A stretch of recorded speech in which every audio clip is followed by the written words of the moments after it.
네, 반갑습니다, 여러분. 한민국의 보이스, 한민국 사업단장입니다.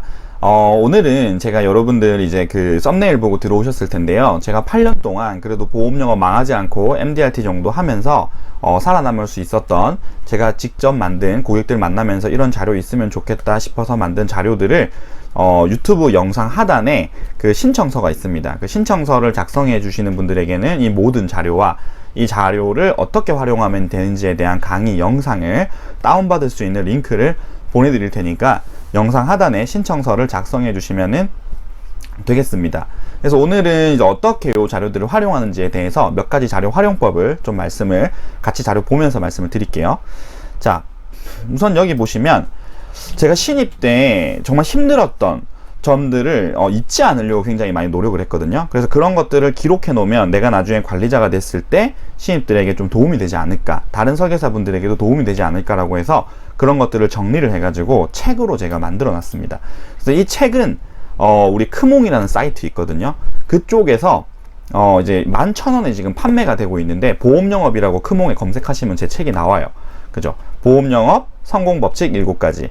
그래서 이 책을 무료로 또 신청하시는 분들에게는 보내드리도록 하겠습니다.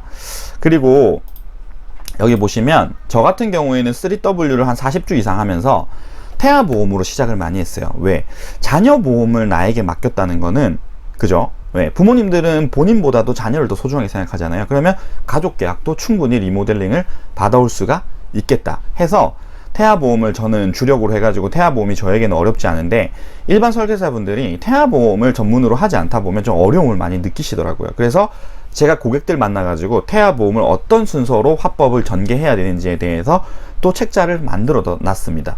그래서 여기 보시면 태아보험 가입 시기별 주수나 검사 항목 어떻게 물어봐야 되는지, 태아보험 고객을 기본적으로 상담을 할 때는 뭐 어머님 고객님도 있지만 산모님이라는 표현을 해주시는 게 좋거든요. 이런 꿀팁들도 신청을 하시면 다 받아보실 수가 있습니다.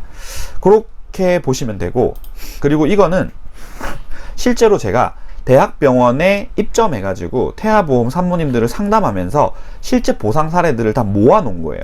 왜냐면 신입들은 보상 사례를 만들고 싶어도 내가 뭐 고객이 아프라고 뭐 기도를 할 수도 없고, 뭐 고객이 갑자기 아파질 수도 없는 거 아니에요? 그쵸?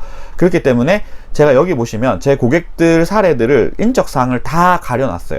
그래서 여러분들이 자신이 진행했던 보상 청구인 것처럼 자료집을 가져오고 다니시면서 저는 이렇게 보상을 잘해주는 설계사입니다 라고 얘기를 하시면 되겠죠. 그래서 이렇게 보상 사례를 다 모아놨어요.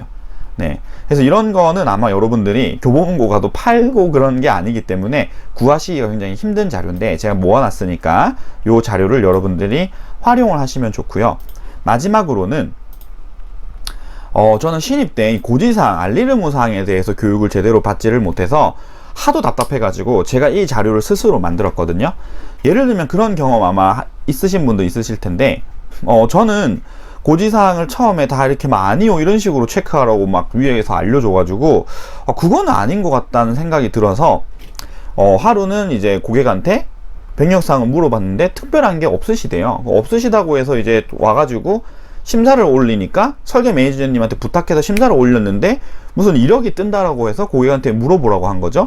그래서 고객한테 물어보니까 자기가 고혈압 약을 먹은 적이 있는 것 같대. 그쵸? 그래서 저는 뭘 물어봐야 될지를 몰라서 언제부터 드셨어요? 그걸 물어봤어요. 3년 전부터 드셨대요. 그래서 설계 매니저한테 3년 전부터 드셨다고 이렇게 얘기를 하니까 무슨 약을 드시네요. 또 전화를 해서 무슨 약 먹는지 물어보고, 그러면 대략 뭐 처방받은 일수가 어느 정도 되시냐고 물어봐서 또 그걸 또 물어봐서 얘기하고, 그러면 고혈압 약만 드시는지 고지혈은 또 같이 없는지 물어보라고 해서 또 물어보고. 그쵸? 모르니까 그럴 수 있잖아요. 그래서 그렇게 계속 하다 보니까 무슨 문제가 생깁니까? 신뢰가 떨어지죠. 네. 그래서 고혈압만 있나요, 여러분? 당뇨, 태아보험은 또 출산 예정일, 단태아, 다태아, 자연인 임신, 또 이게 다 물어봐야 되거든요. 그런 것들도 여러 번 반복해서 고객한테 물어보니까 고객은 계속 이 사람이 진짜 전문가가 맞는지, 첫 만남에서 신뢰를 확 얻어야 되는데 그 신뢰감을 계속 떨어뜨리는 거죠. 그리고 알리사항도 여기 보시면 다 적을 수 있게 제가 해놨어요. 보험사 전산 그대로 이렇게 따온 거거든요. 네, 3개월 이내에 병원 간 게 있는지, 1년 이내 검사, 재검사 받은 적이 있는지, 5년 이내 입원, 수술, 일주일 이상 치료, 한 달 이상 약 복용 받은 적이 있는지, 5년 이내 11대 질병에 대해서 진단받은 적이 있는지, 이런 것들을 정확하게 어떻게 합니까? 고객을 만나가지고 정확하게 기재를 해서 받아오면 여러 차례 물어보지 않아도 되기 때문에 고객한테 신뢰를 확 얻을 수가 있겠죠. 그래서 여러분들이 지금 힘든 보험 영업 시장 환경에서 DB도 돈 주고 다 사는데 어떻습니까? 이거를 한 명 한 명 고객이 굉장히 소중하잖아요. 그러면 이런 다양한 자료들과 여러분들만의 무기와 제가 알려드린 화법을 통해서 정말 한 명 한 명 고객 놓치지 않고 계약으로 이루어낼 수 있도록 하시면은 좋을 것 같아요. 그래서 그런 부분들에 도움을 드리고자 제가 이렇게 촬영도 하고 있는 거고요. 그래서 신청서를 유튜브 영상 하단에 남겨주시는 분들에게는 오늘은 첫 영상이기 때문에 요 한 가지에 대해서 설명을 드렸지만 링크를 타고 들어오시면 이 여러 자료들을 다운을 받은과 동시에 이 자료 하나하나 어떻게 사용해야 될지에 대한 이 노하우 영상을 같이 보실 수가 있겠습니다. 네, 오늘 영상은 여기서 마무리하고요. 다음에 또 더 좋은 영상으로 찾아뵙도록 하겠습니다. 고맙습니다.